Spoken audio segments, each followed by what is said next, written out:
Bruce, how will this new format affect Team South Africa? Well, we are in Group 1 at the moment, and we're fighting to stay in Group 1. We're waiting for the match between Ukraine and Portugal, which will take place shortly, and then in September we'll play the winner there. If we play against Portugal, it'll be at home against Portugal, and if we play against Ukraine, it'll be away. So that's going to be very crucial to this new format. And the reason why I'm saying that is that there are 2 wildcard spots which are given to those top 18 nations that you spoke about, and one of those wildcard spots will come from Africa. And Egypt and South Africa are the only 2 countries in Africa that could qualify for the wildcard spot. We rank number 42 in the world on the rankings. Egypt are 50 in the world. Egypt are playing against Finland, also in the Group 1.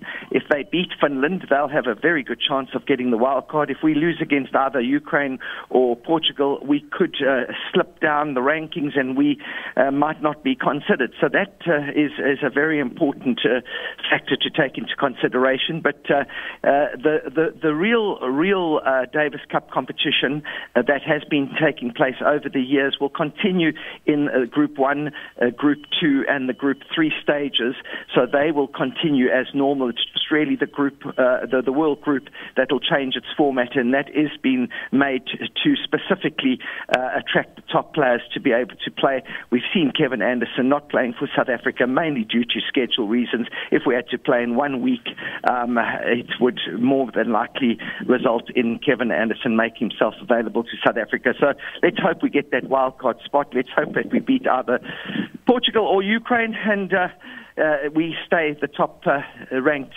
Davis Cup nation in Africa. So this is hugely positive for South Africa when it comes to Davis Cup tennis, Bruce. Absolutely. If we do get a wild card, it'll be fantastic. I think that the federation will, Tennis South Africa will be very, very delighted, because it costs an enormous amount of money, at least 1.8 million to host a weekend tie, and not always can you attract a sponsor to cover that. So it comes out of the funds of the federation, which is always draining. And I think that it will be welcome news if Kevin Anderson comes back into Davis Cup, because we have a very good chance then of progressing, because he is such a class act. There is a plan behind this new format. $3 billion is being pumped into this event over the next 20 years. They've got high hopes for the Davis Cup. Are we entering into a new era? Are you quite excited about what this means for tennis? Yes, I think I am very excited. You know, Davis Cup is just such a beautiful event for the fans and for the players. And we have seen over the years a lack of interest by not only the spectators, but because of top players not being available. And I think that if we have a 1-week competition with the best nations in the world, from a Monday through to a Thursday, it's going to attract the best of the best. It's going to be good for television. It's going to be a shorter version, as you've mentioned, and I think it's going to be a huge attraction for not only tennis but for world sport.